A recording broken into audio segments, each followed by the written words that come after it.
3. And what is up, everybody? We are live. That's right. We're on the ground with our man, Mr. Tiger Tot. And I am the Mohawk in the studio. So, Tiger, how you doing, my dude? Great. So today, I'm actually with some of my friends. You can see my car. Right? Yeah. You're not alone this time. It's a bit more, how they say, more Maria this time around. Yes. We have more people inside the rooms. Yeah. So and the thing is, today is slightly different in many ways as well. I mean, one, you're back in the car, you're driving around, and we're not around the UNESCO Heritage Site. We're actually going to the Bayan Lepas area, as you can see here. I've got the map, and I'm showing everybody live right now what the map looks like. So you're starting off from Queens Bay, and then going to Jejak Island. Yeah, then it's true. But then I'm not yet in Queens Bay. I'm just driving around to let you guys see. So where am I now? I'm actually at the new satellite town of Penang. This area is known as Batu Kawan. Yep. Oh. So let's say you haven't been to Batu Kawan for some time, you can see now it's very developed here. So everything here, it looks new and very well organized. And you can see IKEA Design Village is all in this area.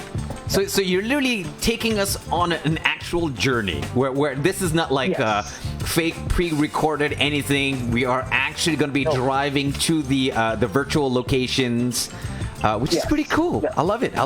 Yeah, all natural live stream. Yes, this is what our main objective is. So we don't want to make it pre-recorded. For the main reason, because we want to show live to everyone and what's the real things about Penang and how it's fun.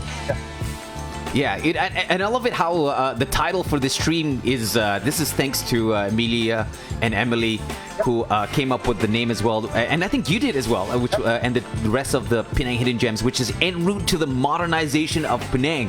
Because we're looking around the places like the Free Trade Zone, not so much the heritage this time around, because we've been focusing a lot on heritage for the past two streams. Now it's the other Penang. Yes, a different side of Penang. So today we'll be focusing more on the southern part of the Penang Island, a place known as Bayan Lepas. You can see now I'm heading to the second Penang Bridge, heading back to Bayan Lepas areas. So Mo, do you know what is the name Bayan Lepas mean, or how Bayan Lepas get the names of Bayan Lepas? I have a strong feeling that you're going to be telling me right now, because my yes, of course. What I know is that Bayan is kind of like, I don't know, shadow figure, so it's like past the shadow. Is that what it is, or am I wrong? No. Bayan is not that, right? So story goes that back then, many years back, way before Captain Francis Light founded the islands of Penang, colonized the islands of Penang. There is this few Malay, Minangkabau Malay, came from Sumatra Islands. One of it, his name is known as Nakota Bayan, right? Nakota Bayan. So why he gets the name of Nakota Bayan is really because of he have parakeet birds. He have birds. So Bayan is actually parakeet birds, right? These birds are small birds, very beautiful. Mm-hmm. So what happened was the time this Nakota Bayan have actually arrived here from Sumatra to Penang Island, and he settled down in southern part of the island. And this Bayan Lepas area, as you can see today, in the old days it doesn't look like this. So the whole Bayan Lepas area used to be a foresty area. And it used to be like all muddy bank, foresty, and even we have like this Sungai Tiram areas. It used to be like the oyster place where you can get oyster from there. So this is why we call it Sungai Tiram, right? So basically the whole Bayan Lepas area was not really developed, and when this Nakota Bayan arrived here, he brought along his favorites, parakeet birds. And then what happened was, when he arrived at this location, and that parakeet birds just flew away, right? So the lepas that flew away. So in that occasion, he have named this area as Bayan Lepas. Like Bayan is the bird, parakeet, and Lepas means that it flew away. So it became Bayan Lepas of what we have today, right? So since then, these Bayan Lepas areas has been always a big foresty area. It was not really developed, right? So around the coast area of this Bayan Lepas, you can see we have this Pulau Jerejak and the Jerejak Island. Yeah. So same thing. When I love sharing historical values or historical things on the place, I always love to start with the names because names always tell us about things. So this Jerejak Island, originally it was actually known as Jerajak. Not Jerejak, originally Jerajak Island. So there is actually two explanations why the name so, right? So the first one, because previously known as Jerajak refers in let's say we're going to translate it in English, it's actually referring to colony islands. So most probably the time when Captain Francis arrived here in that island, he wanted to let the people know that particular island also belongs to the British. So he put it as Jerajak Island. That means the colony islands. Right? Colony islands. Right? There's one explanation. The second explanation is that Jerajak, later on, why it become Jerajak is because at one point in time, these islands of Pulau Jerejak also been used as a screening center. Right? So before that, let's say you want to come over to Penang, you cannot come in directly. So you need to go through the screening center of Pulau Jerejak, and from there, then they need to do a basic screening, whether you are infected with diseases or not, whether you are feeling well or not, before they allow you to come into Penang. Right? So basically, Jerejak Islands came from another reason of the name is because of stepping in. The Jerejak is like steps. One step, two steps. So it becomes stepping in, the meaning of it, right? Right. So it's kind of like how New York had the whole Staten Island thing where like people who came on boats would have to stop at the island first. They check your name, you check whether you have any diseases, then you can go to the main city. Yes, it's true. Yeah. So basically it's about that in 30 days, right? So when we talk about Jerejak Islands, previously we always talk about Captain Francis Light, how he actually started off with Modernization of Penang. Apart from Captain Francis Light at that time, there is also another very important figure that came with Captain Francis Light. His friend, a very good friend of him, known as James Scott. This guy called James Scott. Right. He actually played an important role as well when Captain Francis Light newly arrived here in Penang. So both of them, they were really good friends. They stay in Phuket Island, Thailand, before they came over here in Penang. Right? So this James Scott, although he's a very good friend with Captain Francis Light, and initially when he arrived here, he actually with Captain Francis Light set up a company known as Black & Co. That owned most of the property here in the island of Penang. Later on, after the death of Captain Francis Light, Captain Francis Light himself he actually wrote a will at the time. Inside the will, clearly stated that all his properties and belongings, he would like to pass it to the wife, not so wife, her beloved lovers, her beloved girls, ladies known as Martina Roselle. Right? This I will cover it much later on. But the problem was this Martina Roselle, initially, she don't really actually get legally married with Captain Francis Light. Because that time, this Martina Roselle, she was actually a Roman Catholic. Right? So British, let's say you know, they are actually Anglican Christians, Anglican Protestants. Right. So Protestants and Roman Catholic doesn't go well in the early days during that particular times. So they didn't really go into the church and get married.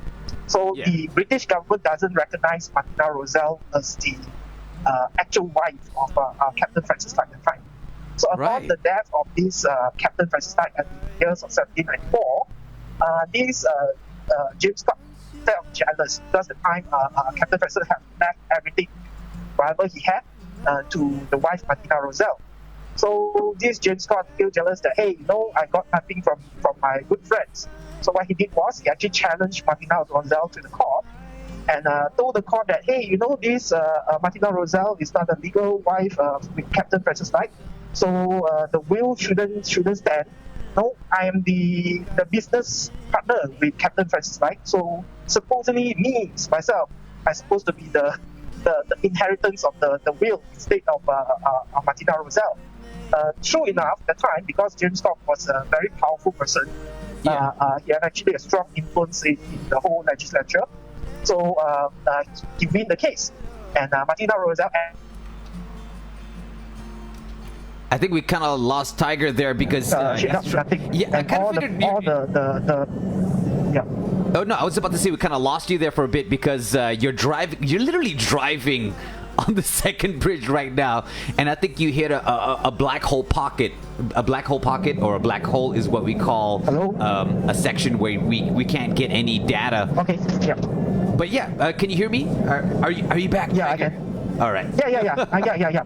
Yeah, I'm just cut off. Maybe it's in the middle of the bridge. I just it was exactly that. Yeah, you were in the middle of the bridge, no data, and you hit a pocket there. Yeah. But it's I think so. We just. So you were so saying basically, this James. Finally, he got everything. Hello. Oh, no, we can hear bits and pieces of you. I think you're hitting another black hole right there on the Penang bridge, the second bridge. Okay, all right. Can you hear me, Tiger? Second bridge. Yes, I hear you clearly. No problem. Okay, now you're back. I'll get back to you. Yeah. So this James Scott finally he get actually everything, the will, and one time. Oh, okay, there we go. We kind of lost. Whole is Asia because it owns all the lands here in Penang, right? Yeah. Right? Oh, I can still hear you. Please so continue. he owned everything here. Okay, all right. So he actually get everything here on the islands of Penang, and he started to become greedier. And he'd been looking at this Jereja Island. He thought that at the time he get some internal news during the late 1700s. He get some internal news that this Fort Cornwallis in Georgetown area was not really a strategic place to build a fort. No, he heard the news that they going to migrate the whole fort and they want to build up a military base, a navy base in the Jereja Island. So he thought that this so-called the British East India Company going to invest soon in these islands of Jereja.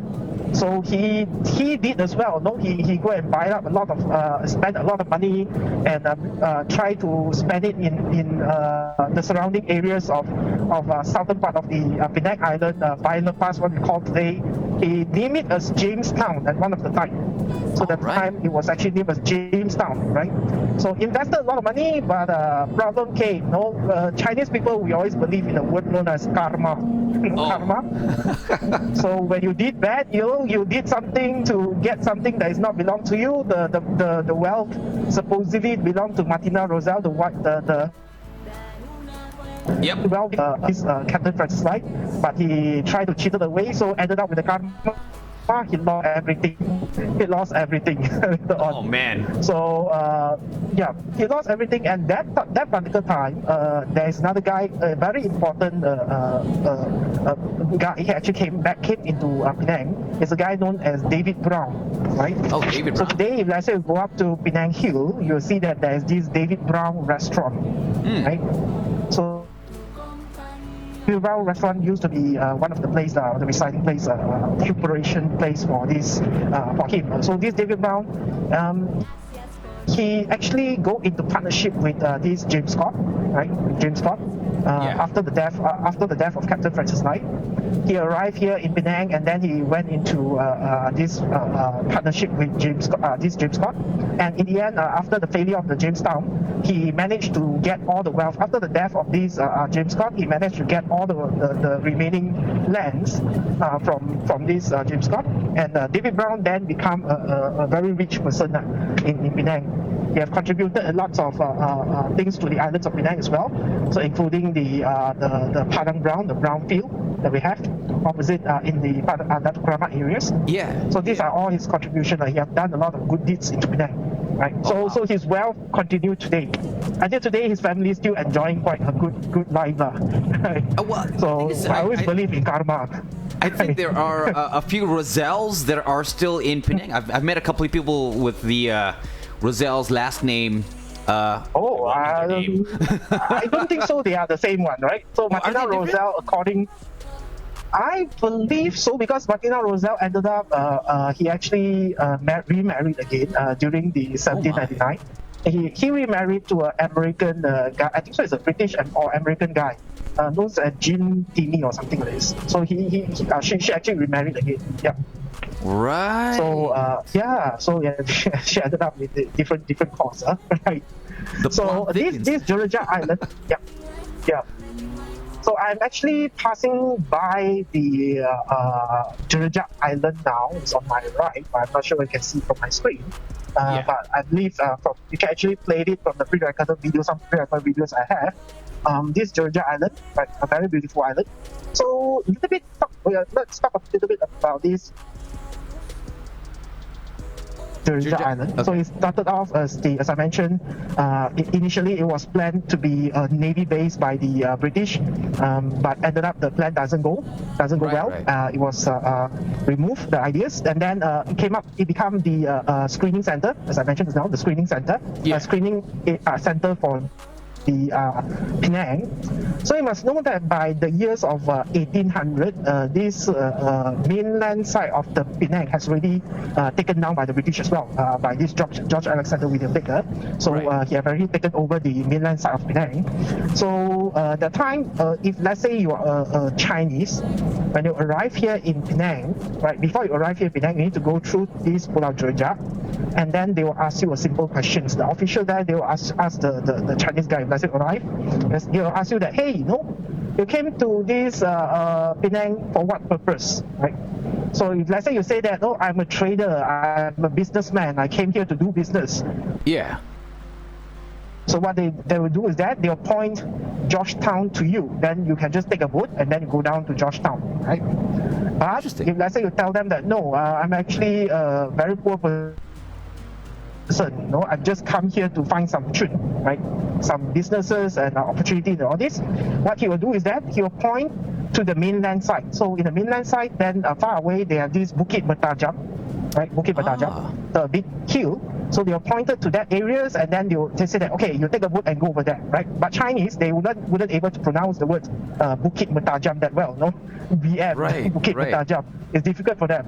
So what they did was they simplify it, just name it as Da San Jiao or Tai San Jiao in Cantonese, or Tua Sua Ka in Hokkien, which means the Bigfoot hill, the hill of the Bigfoot, right? Hill of the Bigfoot. So that become the Chinese name that today we call it Tua Sua Ka, or it's actually referring to Bukit Bertajam, right? Oh. So they pointed there, then they said, you just go over there, don't take a boat, go over there. So some of them, they take a boat and then they go into the river, because once you want to go into Bukit Bertajam, there's you need to go in through the rivers. So some of them that are using Sungai Junjung River, they ended up in Tambun, right? So those who actually followed me on the Tambun walking tour at the time, I've actually told you about the story as well. That's how they ended up in Tambun and started up the whole township there in Tambun. So some of them they used the Juru River, then they ended up in this Bukit Bertajam itself, right?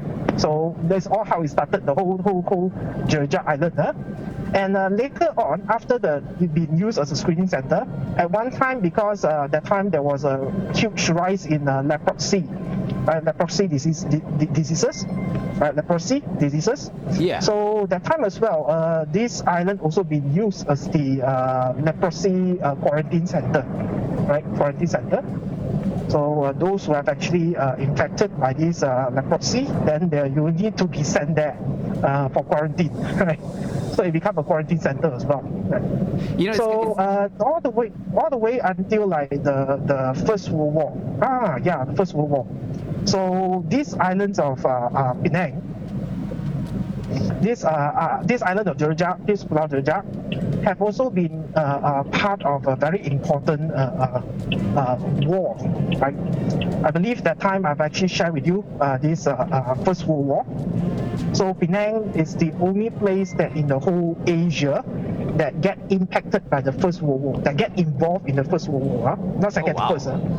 Yes, so Penang is the only place. So if let's say you know the background of this First World War, First World War is only involved like the European country, nothing much to do with Asia. But right. this Penang, we are the only place that get involved in this First World War. So how it started off is actually during the years of 1914, when the First World War erupted. In China, there's this Qingdao Island, right? Qingdao Island. The time was under the colony of German. Was under the German colony here. Oh. So when the First World War erupted, they have this. I think so. The screen is off, is it?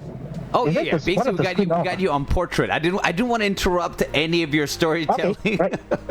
Yeah. Sorry. Which is over? Let me see. Oh no. I mean both screens are on. It's just that your face cam is landscape, and of course the dash cam is. Yeah. Portrait, not landscape. Yeah. So that's the problem again. No? Earlier that have. It actually goes that way. I'm not sure why. I'll just leave it because it's hard for me to deal with it anyway. Oh, no worries. Completely understandable. Unless you want to turn your phone landscape, and we have two landscape phones. Wait, let me see whether I can put it as landscape. Or actually, this is quite fine. It's kind of diagonal on the portrait mode, so it's fine. Just hashtag stylish. That space, yeah. All right, so I'll just settle it.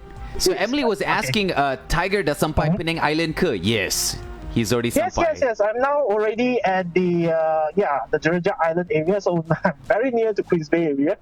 So on my left is actually Jereja Island. I'm in Queens Bay, very near to Queens Bay now, right? Yeah. So let me continue with the First World War, a little bit story about the First World War, how it started here in Penang. So what happened was a time during the First World War erupted. This Qingdao Island in German, Qingdao Island in China, under the colony of German, they have given order that all the battleships need to go back to German to prepare for the First World War. Yeah. So that time there are 4 battleships that are in the Qingdao Island. All of them 4. 3 of it went back through the Pacific Oceans and go back to Germany, and one of it with a very special name. These Navy names is actually the battleship name is known as SMS Emden, right? SMS Emden. So this SMS Emden, the time was being assigned with a very special task, right? Is to come down to Southeast Asia to have a look on their German property, right? They are not supposed to engage with any war. So basically, these battleships supposed to come down to Southeast Asia and then come and have a look at all their warehouses, all their property, whether are still in good conditions or not, and then they should leave, right? So that time, because Penang, they also have a lot of warehouses. German businessmen, merchants, they have lots of warehouses here in Penang as well. So this SMS Emden was being assigned with the task to come over and just to have a look at the property here. So exactly on the 20th of October, about 4 a.m. in the morning, so this SMS Emden finally arrived in the northern part of the Penang Island, somewhere near to the Esplanade today. So in order to avoid the attentions by the British, what they did was at time they have actually camouflaged the whole ship to look like a British ship. So what they did was they actually added in a funnel. German, because it's a navy, they do not have funnel at the time, but in order to pretend it look like a British ship, they add a funnel. And then what they add, they change the shirts of the navy, the workers in the ships to be British navy shirts. And then they raise up the Union Jack just to camouflage to look like as much like a British ships, right? So they managed to do it, and then they managed to enter the northern part of Penang Island without a problem.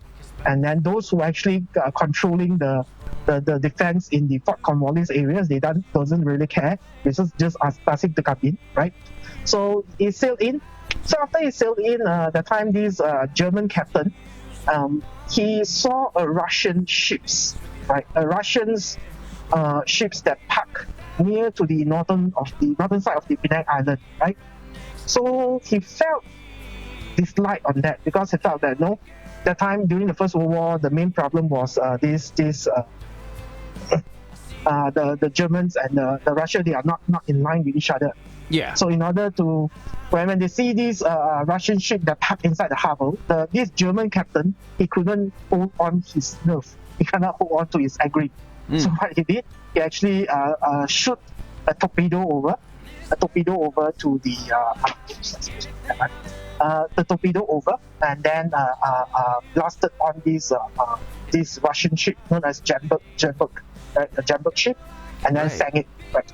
So side story about that is that during the battle, before the shooting started, this assistant captain of this Jamberg, the Russian ships, he actually aware that something wrong with these ships far away. He saw these very suspective ships that cruising near to them. So he was pretty much suspicious of this one ship. Yes. It's very suspicious because saw that, hey, why this ship is coming so near to me and things not going right. So he tried to go to the warehouse inside the ship's area to get some magazine on to defend the ships. Right before he went down to the warehouse, then he found out that, hey, he didn't have the key. The key is with the captain. Right? Oh, man. Supposed to be the captain. Right. So that time he actually jumped down from the ships to smaller ships, and then he wanted to go and look for his captain to get the key, so that he would be able to open up the warehouse to get some ammunitions. So when he jumped down to the ship, not long after, the whole Jamberg ships has been sank by these SMS Emden, by the German ships. Right, it just sank down. So that time, according to some of the rumors, the captain was enjoying himself with the mistress at this E&O hotel. Wow, the E&O of all places. Yeah, the famous E&O hotel. He was enjoying himself with his mistress. So basically, he forget about the ships, and that happens. So this SMS Emden then, after he sunk the Jamberg, he actually tried to run away. And then he went actually all the way to this northern part of the islands of Penang, the Teluk Bahang areas, Muka Head areas. And then he met up with the French battleships at the time, right, known as Le Masquet, the French battleships. And these French battleships actually saw these German ships, and then they went into battle modes, right? But these French battleships unable to compete with the French with these German battleships, and also been sunk by these SMS Emden. So Le Masquet also sunk, right? So today, two of the very famous shipwrecks that we have in the northern part of the Penang Island. One is this Jamberg, and another one is this Le Masquet, right? Le Masquet by the French. These two battleships were sunk on the northern part of the Penang Island, right? So what happened to this project? Why I tell such a long story about this? Because two of the Russian officers that have been killed during the First World War, their body was actually buried in the Georgia Island. Right? Today, I see the connection now. Right? Yes, so the Russian cemetery is there. And I think so about 10 years or 12 years ago, when this Vladimir Putin, he actually made the current president of Russia, he actually made a visit to Malaysia at that time. Right? So he, in his speech, he also actually talked about this First World War and the contributions of these two warriors that have been sacrificed here during the First World War in this area. Right? So that is very important. So this Pulau Georgia later on as well, he actually evolved from this the First World War cemetery, and then after that he actually came back, and it became a tuberculosis quarantine center. At first was leprosy, and then tuberculosis, and then it became a jail. It became a jail for Malaysia, right? One of the jail for Penang. And then only by 1993, the jail left that areas, it became empty. Today, this Georgia Island have been evolved into become one of the very famous tourist hotspots. So every weekend, you can see a lot of people will go over there for kayaking. There's actually a resort there for you to stay as well, right? So that is the modern involvement of this Pulau Georgia, right? Apart from it, if let's say you are actually in Bayan Lepas area today, right in front of me, let's say you can see the screen where am I now. you will see these very beautiful bridge, right? Very beautiful cycling bridge that you can see here. We're talking about the roundabout. Yeah. Yes, just right in front of me. You guys can see these things right in front of me. Yep. This circular bridge that right in front of the screen, my screen now. So this circular bridge is the actually known as Jambatan Harapan, right? It was just completed a few years back. Right. These facilities that we have here in Penang, Penang is the only state now in the whole Malaysia that have a dedicated bicycle lane that link all the way from the north of Tanjung Bunga all the way down to the second Penang Bridge. So you can actually cycle in a dedicated bicycle lane all the way from Tanjung Bunga, the swimming club areas, let's say Penang swimming club areas, from all the way from there, and then you can actually go until the second Penang Bridge. So that's a dedicated bicycle ramp where you can just go all around. Yeah. Right. Yes, so you can actually cycle all around safer in a safer way rather on a busy route, right? So this is the facts, the things that are connecting Penang. So Penang is no longer just a city that you relies on car. And the past few years, we try to go green as well. So these involvements of these dedicated bicycle lanes, it become very important.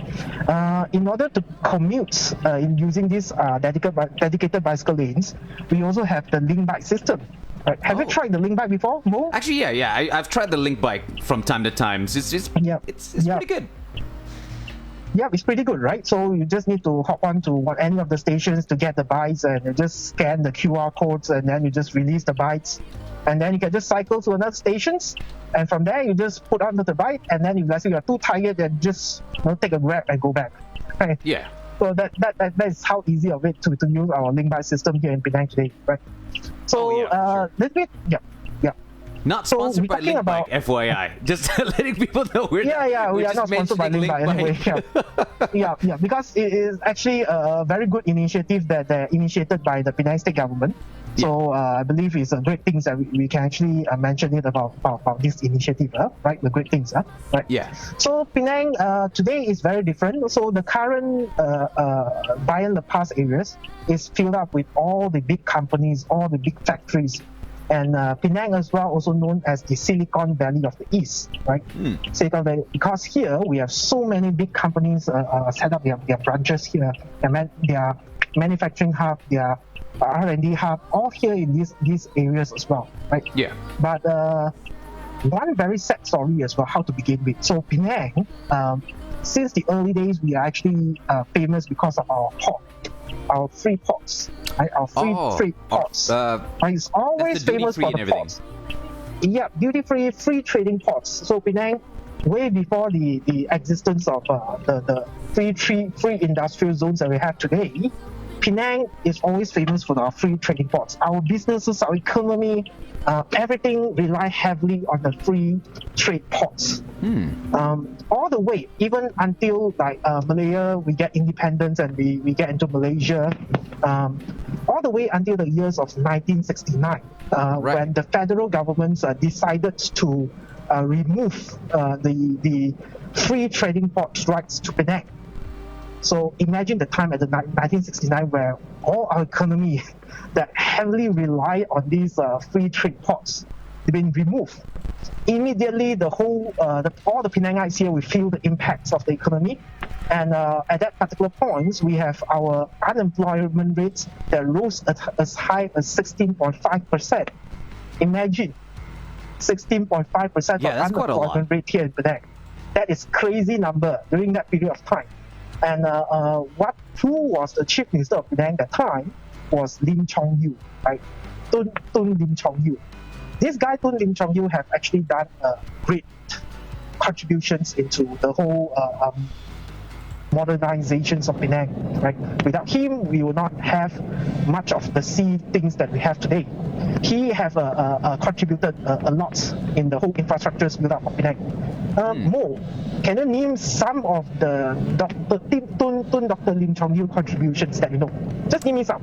I'm assuming that he's the one that developed the free trade zone and allowed the 8 samurais to come and develop there, right? The big eight companies, so the eight samurais. Trade zones, the free industrial zone is one of it. So apart from it, we also have the Komta Tower. Oh. Komta Tower, or the complex Komta Tower, was actually initiated and built by his brother Lim Chong Keng, architect, right? Yeah. Right. So he played an important role in that as well, right?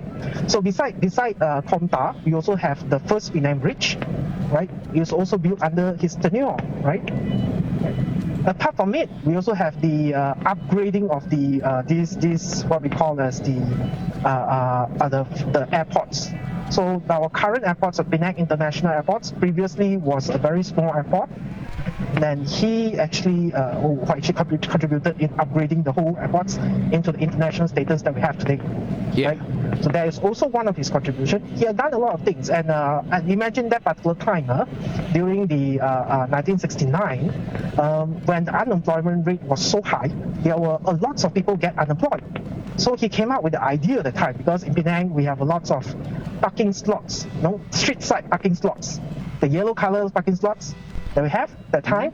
Yeah. So if let's say you still remember when we were younger, so when you park your car at the roadsides, they will have these parking attendants. They came to you, then write a piece of paper, right? Yeah. And then they will come and collect money from you. They will ask you, hey, how many hours they will want to park. Back in the olden days, for sure. Receipts, yeah. So that was an initiative initiated by Lim Chong Yu to counter the unemployment rate at the time, right? So in order to give some jobs to the youngster at that particular time, so he actually came up with the idea, thought that, hey, not bad, right? So we have a lot of the parking spaces on the roadside, but left unattended. So why don't I hire some of the new people, the youngster, to become the parking attendants, and then they get jobs, right? So he is a very smart person, right? At the time he thought, why not? So he managed to actually save quite a lot of these jobs for the youngster, right? And then he also proposed the whole free industrial zone ideas to the government, the time the federal government, and he get approved. So at the years of 1972, finally we get the free industrial, or that time we call it free trade zone, was actually approved in the Bayan Lepas area. And he did a lot of convincing stuff. He need to fly over all around the world to convince the big manufacturing companies to come and set up their branches here in Penang. Right? Mo, why do you think that we are so... I kind of lost you there. What was your question? Why do you think it's so interesting for the foreign investors? If let's say you are a salesman today, for example, let's say today you are the salesman, you'll be assigned with a task to go over to US or any other big country to sell Penang, to set up the company here. What you would tell them? Oh, I'll definitely say opportunities in the semiconductor business, manufacturing, technology. Now wait, imagine the time we don't have all that. Oh. That is just an empty piece of land that we have here. So what you can say to convince them to come over? Right? If I had to guess, something along the lines of cheap rental and tax subsidies. This is just me. I'm just Yep. It's guessing. True, right? It's true. So that is one of the main reasons, because we offer this free trade zone. So basically, you're able to get tax subsidies, tax rebates, all these in these areas. Apart from it, he also told the big organization, these big companies that Penang, we have a huge amount of intellectual people, because the time in Penang we have a lot of people that have completed secondary school as well. Yeah. That time, if let's say you're able to complete the secondary school, you are considered quite well educated. Yeah. And our English background have actually contributed to our main reason as well, because a lot of the people here, they're able to speak English at the time, well English. So basically communication is solved a big issues. Cost is another issue, right? We only acquire a small piece of the cost compared with the other group of the country that is offering. So that make us very attractive at the time when Lim Chong Yu went over to the world and just to the big corporations like Intel and HP, and just went over and said that, hey, why don't we can offer you this? Why don't you come and set up your branches here, right?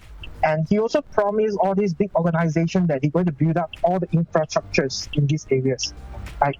So true enough, that time we have these 8 samurai, the 8, just as you mentioned, the 8 main company that become the first batch of the company came here and set up. Intel was one of them. Intel, HP, and or some Wipro as well, or some of this company that actually came over and set up their company here that helped to build up the whole infrastructures here in Penang that we have today, right? So what happened next was, as the time goes by, as you can see, the whole Bayan Lepas areas has been filled up with a lot of companies, the foreign companies. They also build up with a lot of local companies, right? A lot of companies that play an important role as the supply chain to the big companies have also get evolved and become a multinational company today, right? Like V-Trucks, as you know, is one of the very famous local companies that supplies chips and all this to the Intel and big organizations. So they play an important role. So in Penang today, when you set up your company or in industry here or your big company here, you are not only getting the tax rebates, you also make a lot of logistically issues resolved in a very simple manners. So we have our international airports is just very close by, where you can get your cargo in easily. Yeah. And we have 2 bridges today. You know, in the old day we have 1 bridges, but now we have 2 bridges that connect you to the mainland, right? We are not far away from the port, so very easily you can send your stuff away from the port to the ports. Right? It saves up a lot of time as well, right? It's kind of basically you almost have a full supply chain there. And HLT in the chat here, I think some people were chatting. HLT was saying that one of the things that we did was we gave tax incentives, not tax subsidies, tax incentives to attract some of the MNCs. And then earlier on, I think when you were talking about World War One, Tanesh Rajasingham actually said, I think we should need to be careful in regards to saying World War One had no Asian involvement because thousands of Indian soldiers were fighting for the British Army in Europe. So basically what you were referring to in that story was just the, the Malaysian involvement. Yes, of course. So we're talking about the Southeast Asia, right? Southeast Asia involvement that getting attacked by the Germans in their territory, which is one of its here. Right. Okay. So let us move on. So as the time goes by, the first Penang Bridge earlier was built to ease the link between the mainland and the island, right? So for the industrial zone to send their stuff over to the mainland areas through the ports, making things easier. So the second Penang Bridge was actually another link to the new township that we have today. So right in front of me is actually I'm back into second Penang Bridge. So this second Penang Bridge play a very important role today in connecting the southern part of the Penang Island with the southern part of the mainland area of Penang. So just now I drove over the second Penang Bridge and talk about a little bit about the satellite town there in Batu Kawan. So that is the future of Penang. So Penang today has expanded in not only on the island, it also expanded out from the islands, and it will touch more on the Batu Kawan side in the future. Right? So this is why there are lots of investment opportunity was given there.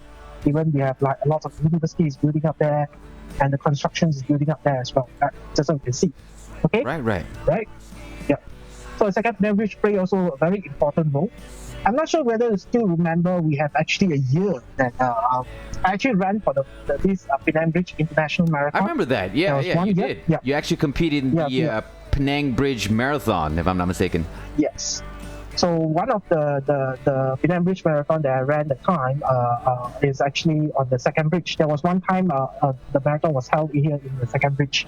It was a very amazing experience because that is the only time that we were allowed to run on the bridge, right? And the length of the bridge itself is actually covering the whole marathon. So you just run through and flow, you just completed the 42 kilometers full marathons just on the sea itself. Today, this second Penang Bridge is actually the second longest bridge in the whole Southeast Asia. no longer the longest because Brunei just completed the longest one, the longest over the sea bridges in Brunei. They are connecting the two pieces of land now using the new bridge. So that one is actually 30 kilometers long. So the second Penang bridge that we have now today, it have actually become the second longest now in the whole Southeast Asia, over the sea bridge in the whole Southeast Asia, right? The second Penang bridge, right? So let's go back to you. Do you have any questions that anyone that typed in the chat rooms there?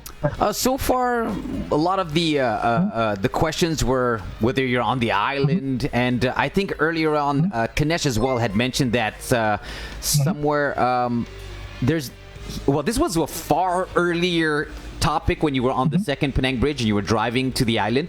He said there was even a lovely country western restaurant. Let me put this up onto the live stream. He said there was even a lovely country western restaurant near the Batu Fringhi area years ago called Rozel's in honor of the family that we were talking about. The Rozel's back in the day. Oh, the Roselle family? Martina Roselle family? I think so. I think that's so basically the comment came exactly when we were talking about the Roselle family. And of course, Emily was saying in the chat here, Emily Ismail, she said, good question, Mo, but yes, Tiger's right. Martina remarried. And of course, her surname does not go down with the lineage as well. Sebab dia perempuan. Yeah. Sebab dia perempuan. Yeah. Sorry, not perempuan, perempuan. Yeah. Terrible way of saying women in Bahasa. Okay. Yeah.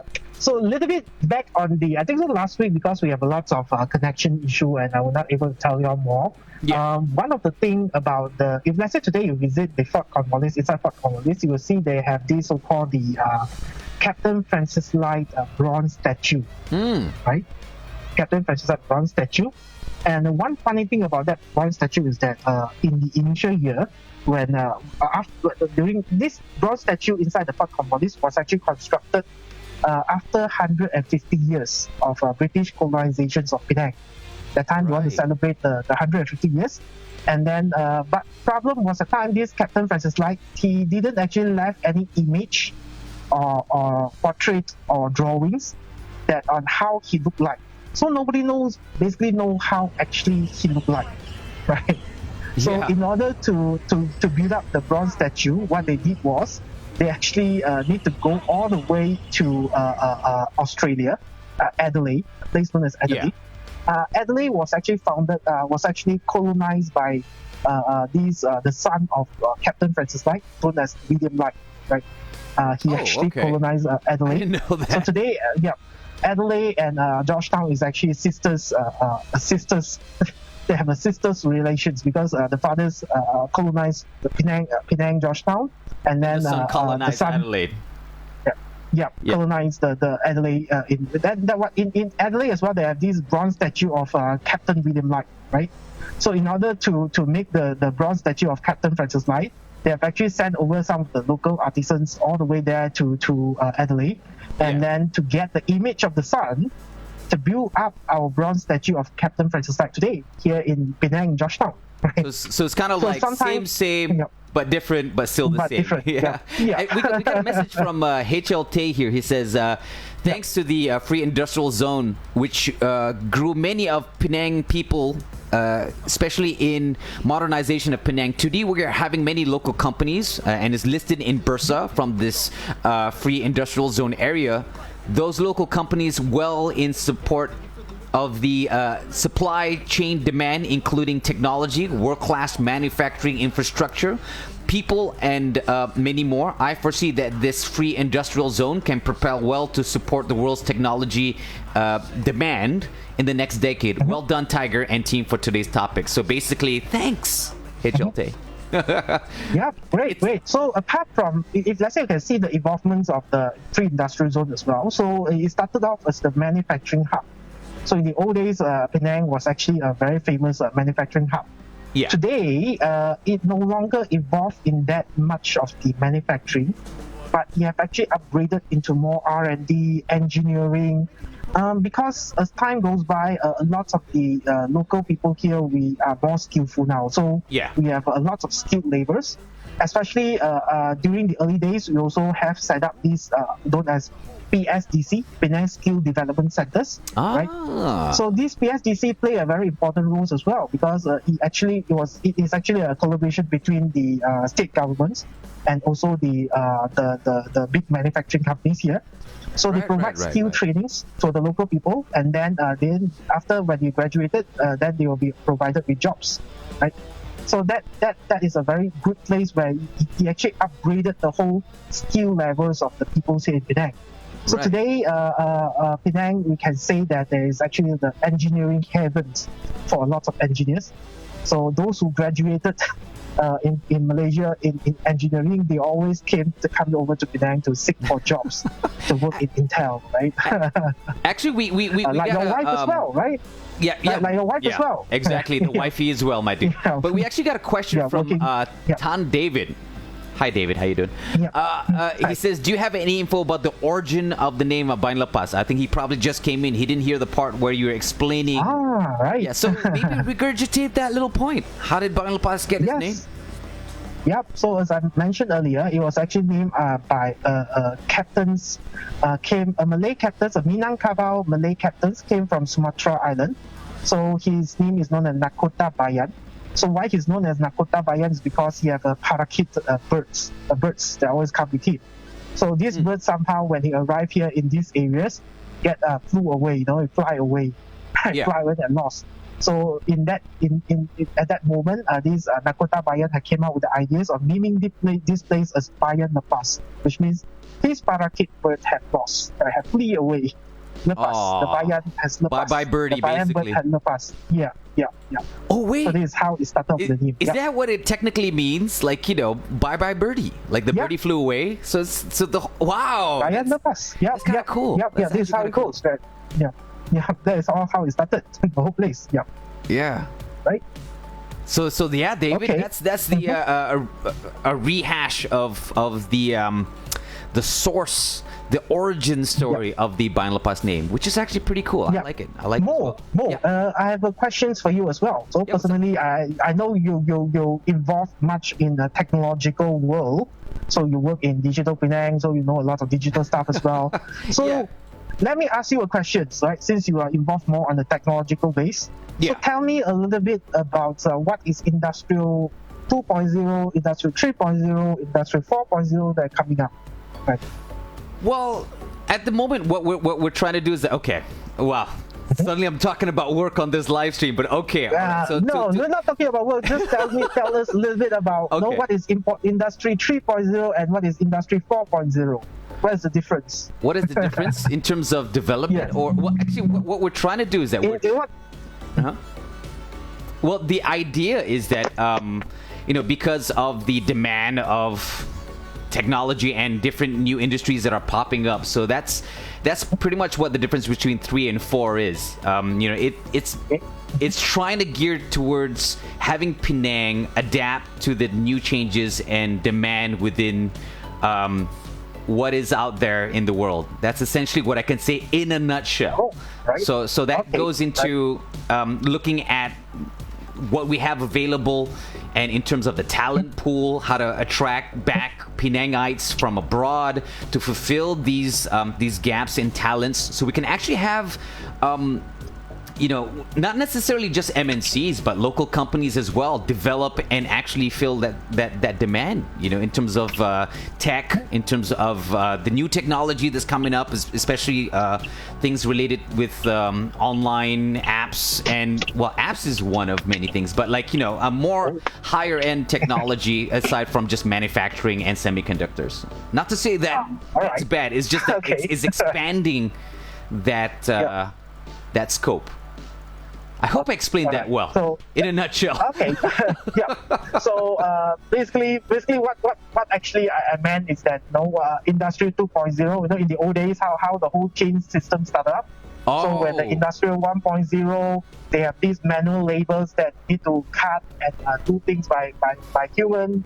And Industry 2.0, where the Industry 2.0, these revolutions have actually came in, and then a lot of the machines actually taken up, the steam machines taken out some of the jobs of the labor-intensive part of the technology, right? So then 3.0 came in where no more these motor robots, right? That still required the people to operate them on using the machines. And I believe the 4.0 coming up will be AI, the artificial intelligence, were able to do the jobs by themselves without need to have the guidance of the people. Yeah. So we have the evolvements of all these industrial 1.0 to 4.0, and Penang, these Bayan Lepas areas have actually demonstrated the changes of these industrial revolutions as well. So from 1.0 to 2.0, currently we are pretty much on 3.0. Yeah. And then very soon, I believe, then by the visions of Penang of 2030, by then I think so we'll be able to achieve industrial revolutions of 4.0. Right? Oh yeah, and of course I think HL Tay he explained it.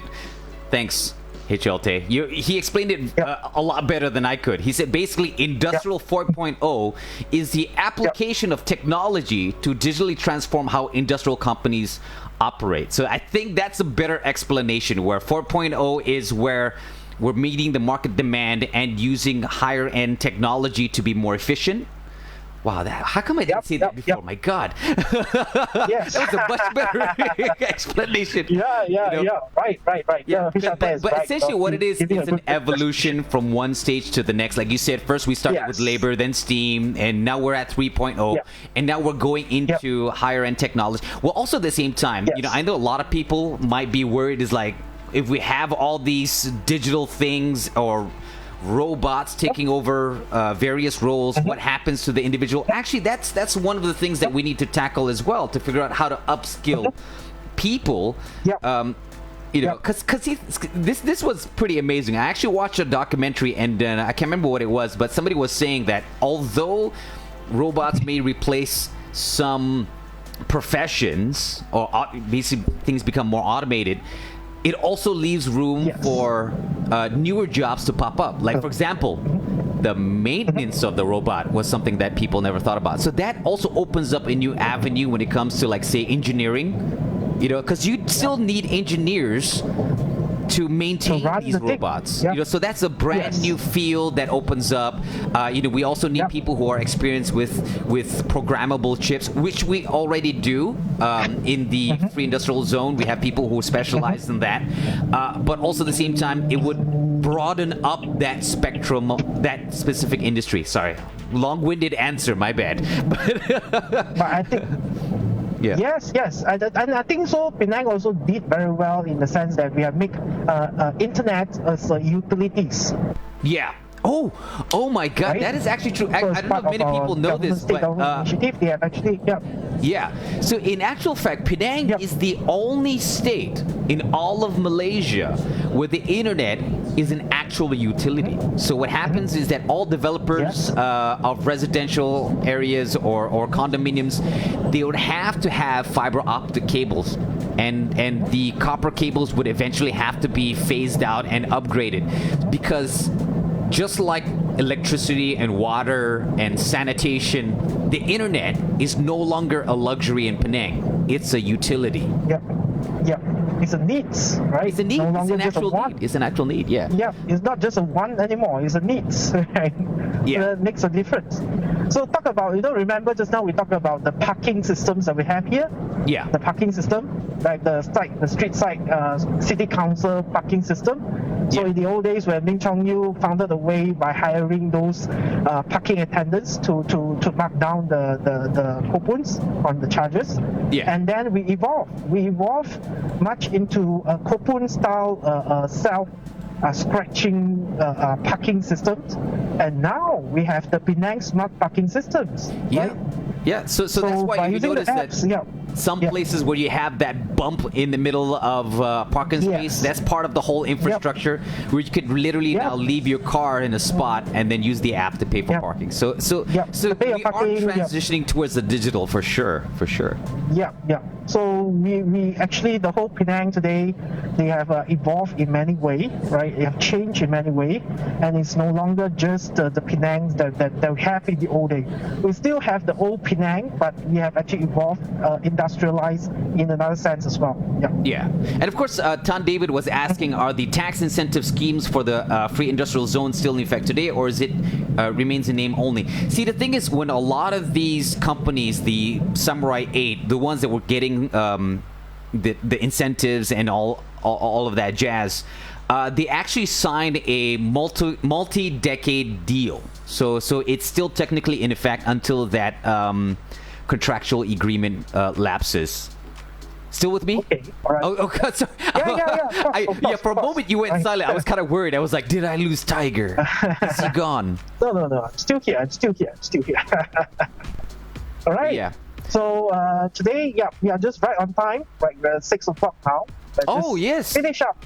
Yeah, we have covered all the supposed to be covered topics for today. Yep. 100%. So to everybody watching, thank you so much for joining us, and of course, big shout out to HLT for your insight into the free industrial zone area and giving us more information on top of the information that we have. You know, we're just a couple of Penangites who love Penang and driving around and talking about Penang, but you guys also help us complete our overall knowledge. Some things that we know, you guys may not know. Some things you know, we may not know, which is great. And of course, HLT, thank you so much for apart from it, we also need to give a credit to Pipit Shutter Flights. Right? Oh, Pipit Shutter Flights, yes. Amazing drone shots that he has providing us all the time. That's right. They've been really coming forth and letting us use a lot of the drone shots. Did you play the drone shot just now? Yes, I did. I did. In fact, right now I'm showing a drone shot of the. This was of the first Penang Bridge, which they managed to speed up for us because they thought it'd be cool. I thought it was pretty cool as well. And of course the free trade zone. We showed some of the drone shots. So all of that was from. Pipit Shutter Flights. Sorry. Yeah. Thank you, Tiger. My mind was a blank. For a moment. No problem. We must not forget this Pipit Shutter Flights helping us out a lot. The main creators of it is actually Arif, one of our Penang hidden gems as well. Right? Yeah. So special thanks to Arif for those drone shots. Pipit Shutter. Oh man, what was the name again? Oh my god. Pipit Shutter Flights. Pipit Shutter Flights. Yeah. Their logo is on the bottom right of the drone shots. You know, just sort of a special shout out to them. And of course, special thanks to the team at Penang Hidden Gems. We are a collective of people who just love Penang. We're not an association. We're not a company. We are basically a Facebook page of people who just love Penang. So special shout out to the Penang Hidden Gems team, and to you as well, Tiger. You're one of the guys that's helping us get all this wonderful information. Yeah. Right. Great. Yeah. All right. So everybody at home, thank you so much, and we will see you in the next live stream. Okay. Right. Bye-bye.